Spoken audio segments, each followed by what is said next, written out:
Good afternoon, everybody, and thanks for tuning in. John Kelly, profile here, and welcome. Welcome to today's show. I'm going to be having a conversation with Leah, calling it a deadly conversation. And certainly it has to do with the Nancy Guthrie case. And at this point in time, I want to send all our sympathies out to Nancy Guthrie's family. I mean, this is horrible. It's horrific. And we wish them all good thoughts and prayers and our sympathies as well. I mean, it's very sad situation. If you like what we're doing, please hit that like button. If you'd like to subscribe, and also comment. We really like your sharing, really enjoy your comments, and we're interested in what you have to say, because this is complicated. This is a very complicated case. I'll be interviewed today by our producer, Leah, and she's got a lot of good questions. She always does. So, the other thing I'd like to bring out is our other station, which is Thrive, real quick, because it's a, not-for-profit station. I mean, it's just, it's free. Just go to it, enjoy it. I mean, there's a lot of good educational stuff on there. We put it all up on there a while ago. And for anybody suffering from addictive illness or any family that has addictive illness in the family, they can go to Thrive. I mean, oodles of education on there that can help you through, addictive illness. Addictive illness is progressive and it kills a lot of people. So please feel free to go there and check it out. Okay, with that being said, Leah, any questions for me? Hi, John. Yeah, I got a lot of questions for you here today. Uh-oh. No, don't worry. You got this. Okay, so I would like to start first with the latest news. The family is now putting out there a $1 million reward for Nancy. I want to ask you, what do you think about this reward that they're putting out? I think it's timely. I think it's a fantastic idea. I also like the fact that they donated $500,000 over to the center, missing and exploited children. I mean, these are really great people, and we are hoping for good things to happen here. I think that's the way to loosen lips, put some money out there. I think it was a really good move. It's a situation where I believe we have people that know this guy, but I mean, this guy's obviously a pretty bad dude, so it's got to be worth their while. Mm-hmm. Become a millionaire. They can become a millionaire. Turn him in. Save another woman. Save a woman. Maybe it'll be somebody you know. Turn him in. Mm-hmm. This is not this guy's first rodeo. It's not going to be his last. So take advantage of that reward if you know this guy. Mm-hmm. Yeah, I mean, that's a hefty price tag. I think that somebody might speak on that one. We'll see. So the other thing I want to ask you about, John, now, so the chief is saying, there's no danger to the public in this case here. But you made a good point to me earlier that I wanted to bring up for the audience. And that's like, if we look at this case as being another woman instead of Nancy Guthrie, would we still be saying there's no danger to the public here?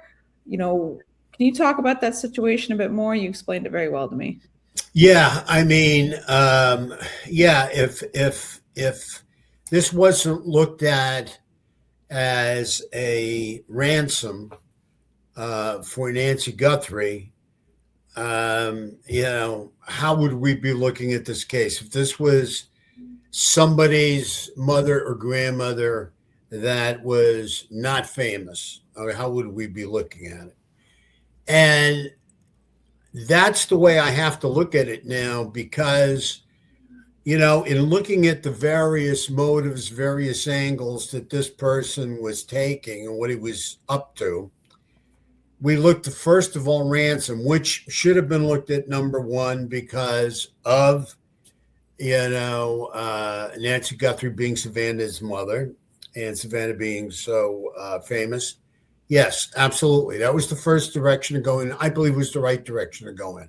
However, after a while, you start to ask yourself, what kidnapper that I've ever heard of tries to negotiate through the news? Okay, this bothered me. Kidnappers like to, grab their person, kidnap their person, you know, put out the details of the deal, do the deal, get their money, give the person back, and that's the end of it. And we didn't have any of that here. I mean, we had some stuff thrown out there in the news, TMZ or whatever, some different places. And then the next thing you know, we get a couple of notes. But when the Guthries ask for proof of life, which every kidnapper knows, okay, that the person's going to be asking for proof of life to know that their loved one's alive before they put up the money, especially for $6 million, right? I mean, nothing. No proof of life, no nothing. Just a note saying, send me $4 million. If you don't send it by, a Friday, then you're going to have to send $6 million on Monday, right? So, I mean, the whole thing started to smell pretty much right from the beginning, but you got to play the game because that's the game you're in. And that's where, the motive is pointing. However, now, if this was some other person, let's say this is not a famous person, this is not, Nancy Guthrie, this is not Savannah's mother, how would this be played? How would law enforcement play this? Well, they would play this looking at somebody that, went into a house, scouted out a house, went into a house, grabbed the person, took the person out of the house. Why? If it's not a ransom, why? What did they want that person for? Was it revenge? Is this some kind of sexual pervert? Is this some kind of robbery? Did he intend to rob the place and the robbery went wrong? So he had to hurt her, and instead of leaving her there with his DNA on, let's remove her. Because don't forget, if God forbid he killed her, he removes the body. Without a body, it's real hard to prosecute somebody for murder. And if there's no body and, he cleans up right, there may not be any DNA, okay, or very little DNA. We saw that in the Koberger case out there in Idaho. I mean, he was a master at cleaning up. When I look at this guy, I'm thinking in the same direction now. Okay, now I'm not looking at a ransom or kidnapping for ransom. I'm looking at somebody that went after this woman or went into this woman's house for other reasons and abducted her. For what reason? We don't know. If we find out the why, we're probably going to figure out the who. That's simple. Mm-hmm. Good point. Let's hope we do. So now, you mentioned, John, that he might have been scouting the area out prior. And also, I know it's kind of floating around in the news too. There's a picture. Let me pull this up here for us. Of maybe him showing up at the house prior to the night Nancy went missing. Here's a picture of him.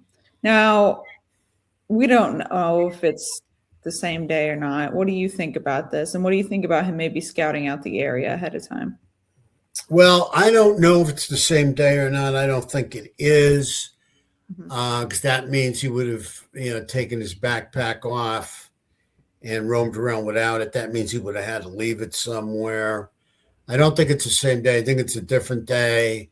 And again, not looking at it as a ransom, but looking at it as a break-in, a home invasion, and an abduction, and we're trying to figure out the reason why. I'm always looking at these guys when they go out scouting. Okay, this starts to show some sophistication. That if this guy was out there on a different day, he was scouting out the area, checking it out, wanted to make sure he was as safe as he could possibly be. Where he made a mistake that's not really showing sophistication is he missed, the Nest light that was up there. He missed the light, or I'm sorry, the camera that was up there. So, then when he came back, then he did find the camera. But I mean, I think when he was scouting it out, he was more at a distance. He wasn't up close enough to really check it out. And maybe he didn't have his, lip light with him at the time either. And he was just checking out the area. I mean, I'm wondering, and if this was any other case, we'd be looking at, and they are talking to neighbors and everything as well about their cameras. But these guys are peeping Toms. They start off peeping. They start off looking. They want to believe the house is safe. I believe he knew Nancy. He knew she was alone. Then they break in. Once they break in, then lots of times, there's a robbery, rape, murder, whatever, and then they leave. What's very interesting in this case, he left with Nancy. That is very interesting. Most of the time, they're not leaving with the person. So that's a question too for our audience. I like to know what our audience thinks about all this. I mean, this is just my opinion based on the various cases that we've worked and the research we've done on a lot of high profile cases. Mm-hmm. Right. Okay. So now, would you consider this guy like a voyeur, or would he be into voyeurism, do you think? Yeah. I mean, if he's a peeping Tom, he's a voyeur. I mean, he's checking out the area, probably looking in windows, probably trying to get an idea of what things look like on the inside. They get off on this. They get a rush from this. It's part of their control. They feel power. Hey, I can see you. You can't see me. You don't know I'm watching you. Yeah, it's definitely voyeurism if he's looking in at something or looking around at something with, nefarious thoughts, and he's trying to figure out how to make a move. Mm-hmm. Okay, good to know. Now, let's talk about the DNA in this case here. So in reading about the DNA, I see here that it's mixed. What do you make of that? Do you think that means he's in, they'll find him in the system, or can you talk more about that? What's with the lack of DNA here? Well, it tells me right off the hop that, again, he's more sophisticated than maybe we gave him credit for in the DNA department in that type of area. Mm-hmm. Because as you see him approaching the house and everything, he's very concerned. Maybe he has double gloves on and everything. I mean, he's very concerned with the hood on, covering all his hair. I mean, he's making sure he leaves no DNA. He doesn't lose any hair. I mean, he's very well focused. And, now he goes into the house. Okay. And we don't know how yet he got in, but he goes in the house. Now he's in the house.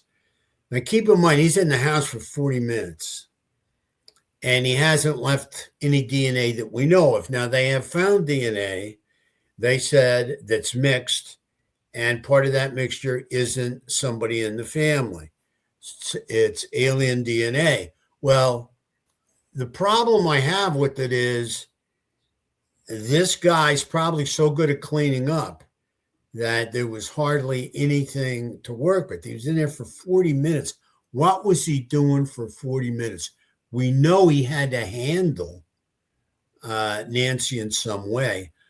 Sadly, I have to tell you, usually what happens is when somebody gets startled because of a burglar, somebody invading their house, they start screaming and acting and getting hysterical, and that's normal. And usually what that invader does is punch them or slap them in the face to quiet them down and shut them up. And then they tell them, keep your mouth shut, just do what I tell you, and you won't get hurt. And lots of times that's a lot of bullshit. Okay. I mean, really is. But, this is how they operate in many, many cases. What proof do I have on that? I have her coming out of the house bleeding. Something happened in that house. We have her coming out of the house bleeding, and we still have no DNA. You know what I mean? Even all it is her blood. There's no DNA mixed in, anything like that.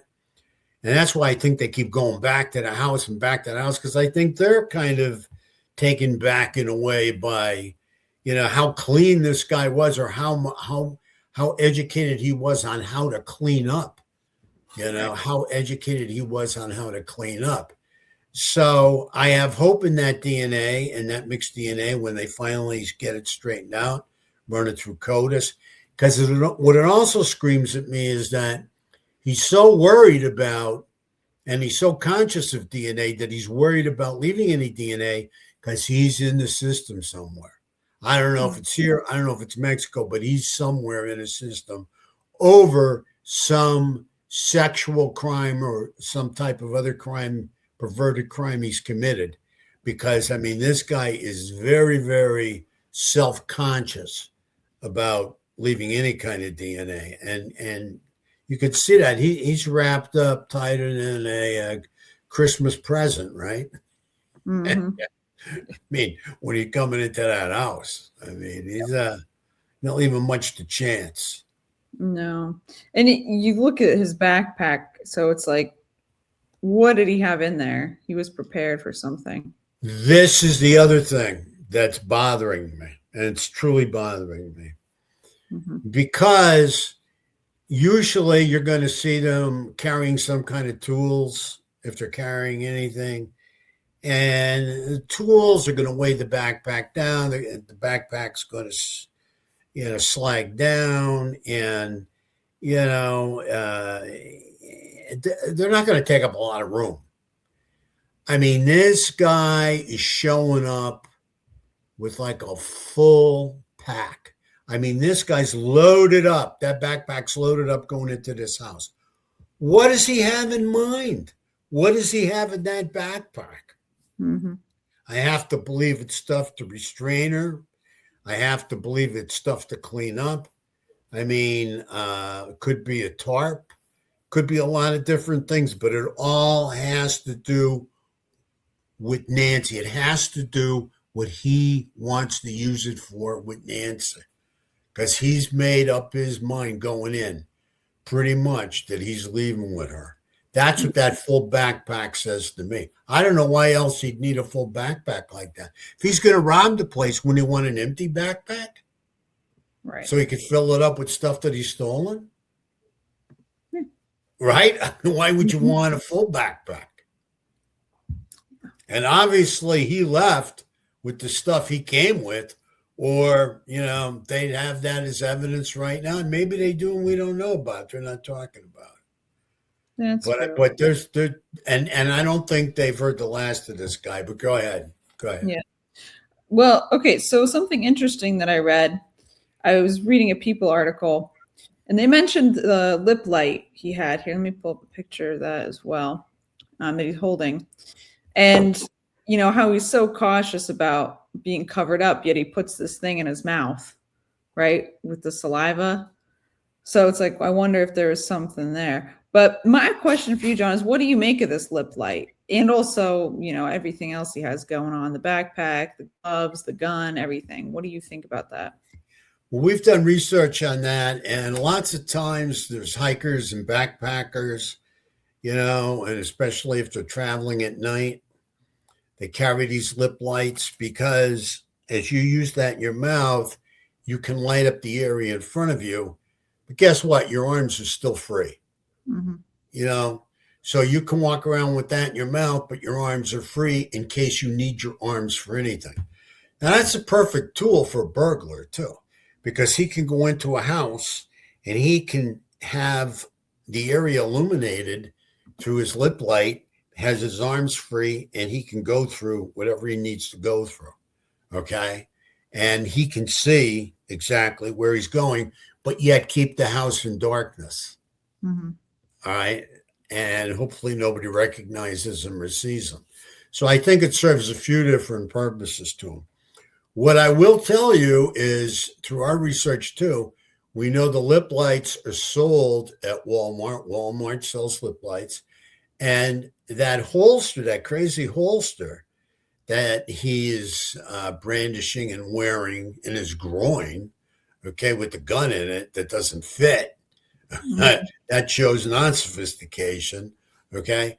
I mean, both of those are sold at Walmart. That holster sold at Walmart. That lip light sold at Walmart. I'm wondering if anybody made that purchase together. Can they show somebody that came in and bought a lip light and that holster and together and left with them, you know? Because that could really lead directly to them. There's no question about it, you know, especially if you put on a credit card or something. But whether he bought it from that Walmart or some other Walmart or wherever, I don't know. All I know is the lip light and that holster are sold at Walmarts.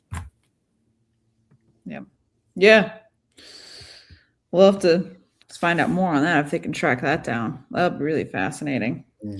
Okay, so now let's talk about, we've kind of talked about this before, but I want to ask you again here as this progresses. Do you think he knew who she was? Like, do you think he'd Googled her before, or do you think he was just familiar in some way with her? What do you think? I think I think he knew her. He knew who she was. There's no doubt in my mind. No doubt in my mind, because people that are going to rob houses or invade houses usually don't do it that early in the morning. You know, when people are there. I mean, that is the high risk time, you know, for a robbery. For a robber to go in at that time, it's very high risk. He doesn't know what he's walking into, right? So that tells me he did know what he was walking into. He knew he had an older woman in there who had some physical problems, some ailments, and she wasn't going to be a threat. He knew that. I totally believe he knew that, you know, on his way in. No question in my mind. If he knew that her daughter was Savannah and she was a very famous person, I'm not sure about that. I'm trying to stay away from. He may have, but and may have thought, well, her daughter has a lot of money. She probably has a lot of money in that house. I got to get her to tell me where it is. Right? That might have been in his mind too. Ransoming, he may not have known about Savannah, but I do not think this guy was a kidnapper for ransom. I just don't. You know, I mean, going back again to the, you know, the law enforcement person, I don't know who it was, saying, you know, there's no danger to the public at this time, is because they felt it was targeted completely on Nancy Guthrie because of Savannah, and it was an abduction for ransom. However, if we push that to the side, then what we're left with, you know, this guy is just a common perverted, maybe kind of thief, okay, that's interested in doing home invasions. And if that's the case, I don't think we've heard the last from him. He has history. He's done this before. There's people out there that know who he is. He's probably done some time for it. There's $1 million reward. Make yourself a millionaire. Become a millionaire. You know, turn him in. No question about it. But, you know, if we're playing this any other way, you know, this guy is a danger to the public. If he's not a kidnapper, then he's your run-of-the-mill, you know, home invader. Could be with sexual intentions, robbery, or both. Yep. And if they don't get him, we'll hear from him somewhere. Yeah, that'll be scary.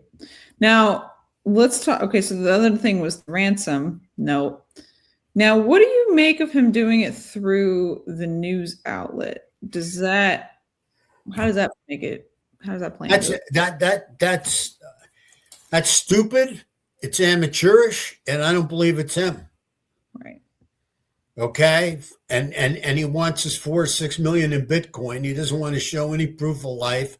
There is no ransom note. He did not try to get in direct contact with the Guthries, so he's going to try and negotiate through the news. So now everybody's watching, okay, including all types of law enforcement. That's really stupid. That's really, I mean, don't get me wrong, could be possible, but I don't think so. I'm not playing it that way now. I just think I'm seeing more sophistication on someone that's interested in breaking an entry and, getting into a house, okay, and invading and taking and abducting, for whatever reason, okay. And we'll find out. We will find out eventually versus somebody that's a kidnapper and's done this before and is going to make a quick move. He's going to grab Nancy. He's going to take her to a certain spot, and I hope this is what happened, and he still has her, and he's still willing to negotiate. I want to believe she's alive, but he would do it quick. They want to do it fast. They want to transfer of giving the loved one back and getting the money, and that's it. The deal's over. They want to do the deal and get out of Dodge. And that's the way it is. And, without stirring up, any publicity or as little publicity as possible. I mean, this whole thing is just, it's just too over the top. And even the news has said, I mean, there's looks like there are a couple different ransomers, but nobody's willing to talk about proof of life. Yeah. These ransomers, and they look different. They look like you got different sets here. This could be somebody over in Egypt or, somebody over in Australia or something. You don't know. I mean, over the internet and then deposit Bitcoin. Nah, I don't see that kind of sophistication in this guy. Mm-hmm. I didn't in the beginning, but you got to follow the angles, which are the leads, because if you're not playing them, then you get played, Mm-hmm. Yep. Oh, we got to play it here. So, okay. Last question I have for you, John. I'm going to try and wrap it up here. The thing you mentioned to me earlier about this guy is his physical shape, and also him being able to remove somebody from this house, Nancy by himself. Can you tell me more about your thoughts on that? Do you think he's in shape for this? Also, why remove her from the house in the first place, too? You want to talk about that? If you look at the guy, and I don't know if it's how much the camera plays into this, but if you look at the guy, he looks like he's in pretty good shape. If you look at his legs, they look extremely muscular, right? Now, is he lifting weights or is he hiking? Okay. His legs look muscular. All right. There's another shot when you can see the back of his legs too. Right. And you can see that this guy's toned up. Now, what's he toned up from? Is that from hiking? Is that from lifting weights? What's he toned up from? Okay. I mean, he is in pretty good shape. And I think that's that's indicative of him being a hiker or being some kind of backpacker. I mean, I don't think he just bought a backpack for this situation. Backpackers and people that wear backpacks usually are hikers and backpackers, right? You take a look at him there, you see he's got some pretty defined muscles in the back of his legs there. So I think this guy's in pretty good shape. And I wouldn't be surprised, if he has something to do with some kind of physical therapy or something like that as well. I wouldn't be surprised. He knows Nancy. He knows Nancy was alone. How does he know that? Do you know somebody that worked there? They told him. Did he know her personally? You know, I mean, he took her with him. Maybe she could be a witness against him, right? Mm-hmm. So he wanted to get rid of her, but he didn't want, to leave a body there. He didn't want to leave any DNA there. I mean, he knew she was going to be alone that time in the morning. I am positive of that. How did he know that? If you can find out how he knew that, that can lead you to who it is and the why as well, why he did it, There's no question about it. I mean, was he working around there? Was it some kind of construction that would build him up too? The gloves, people handle chemicals with those gloves. They cook with those gloves. They do different things with them. The connection, what connection did he have to Nancy, or what connection did he have to somebody that worked there or knew Nancy? There is a connection here somewhere. There is no doubt in my mind. Very rarely somebody will make a move like that that early in the morning when they don't know what they're walking in on.